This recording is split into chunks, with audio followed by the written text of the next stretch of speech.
Hi everybody! How are you doing today? I hope you've had a good week. I've had a really good week. We just got home from a camping trip, so it was a lot of fun. And I'm also really excited to listen to Andrew tell us our story today. Today he's going to talk to us about some of the rules that Paul gave us. Actually, he gave them to the Corinthians in 1 Corinthians chapter 13. And they are some rules about love and the way that we should love each other and love God and how God loves us. So let's listen to our story as Andrew reads it to us, and I'll be back in a few minutes to talk about your paperwork and your craft for the day. And I hope everybody has fun. 1 Corinthians 13, verses 1 through 13.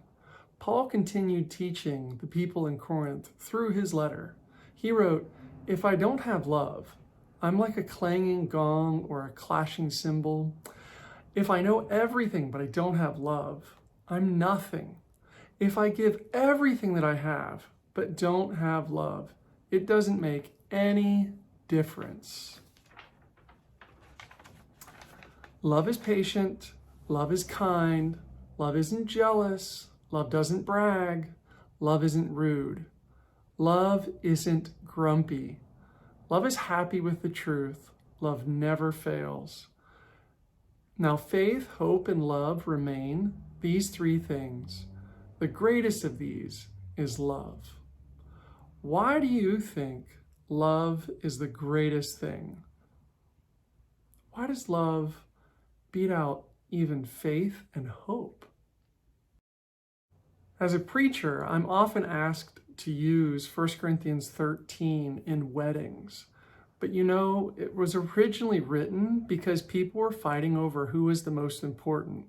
They were fighting over who they thought God loved best and who the other people might respect the most. And sometimes we can think of that in this way, that when we're kids, I'm the youngest of four boys, so I have three older brothers. And when we're kids, sometimes we look to our parents and we want them to tell us that we are their favorite. And actually, much of our childhood can be trying to find out how to be everybody's best friend or the favorite in the neighborhood or whatever. But Paul says you shouldn't aim for that. That's not the aim.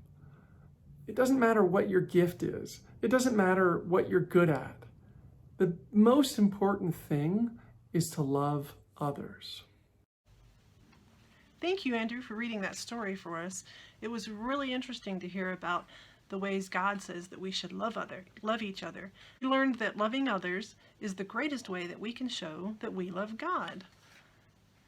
And that may sound simple, but it's really important. If we show love to other people, we're going to be showing the love that God has for us, and we're going to be showing everybody that God loves us and that we love God. So let's look at some of our work we have for today. Of course, we have our weekly bulletin. We get one of these every week. There's some activities in it that you can do and some pictures to color. There's a maze on the inside. I haven't started that yet, but that looks like fun. We also have this really cool heart puzzle, and it's actually a puzzle for you to make yourself. You can fill in the names of the people or things that you love, and you outline them in a shape. And you fill that heart up with all the people and things that are important to you. And then you'll have a picture of all the love that's in your heart for the people and things and places that you loved. I filled mine in. I haven't colored it yet.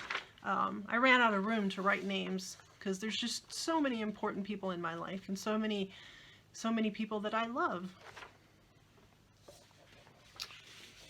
We also have another word search. I started that. I haven't finished it yet.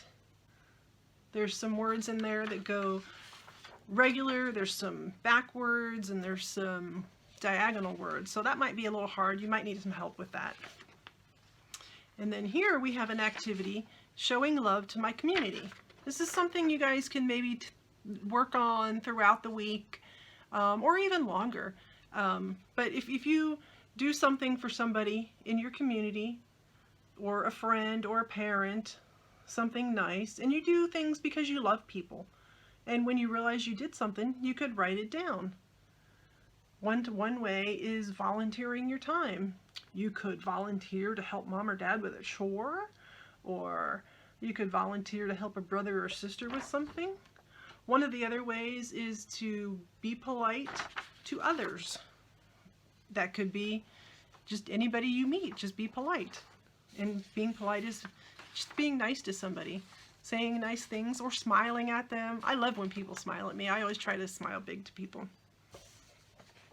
We also have a picture that you can hang up. It says faith, hope, and love. And one of the things that we read is faith, hope, and love are all important in our lives. Paul told the church at Corinth that the greatest of these is love. Why do you think that faith and hope are important? Do you know what faith is? Faith is believing in something that you haven't really seen. Like, I believe in God. I've never seen God, but I know He's there. He always takes care of me, and He's just, He shows me love, and He brings me so many things in my life. Hope is important. Hope, I have the hope that I'll get to be in heaven with God someday. But why do you think love is the most important? I'd be curious to know what you think. I think it goes back to what Paul said, that if we show love to others, we're showing other people that the love that God has for us. I think that's really important. Let's see. What else do we have today?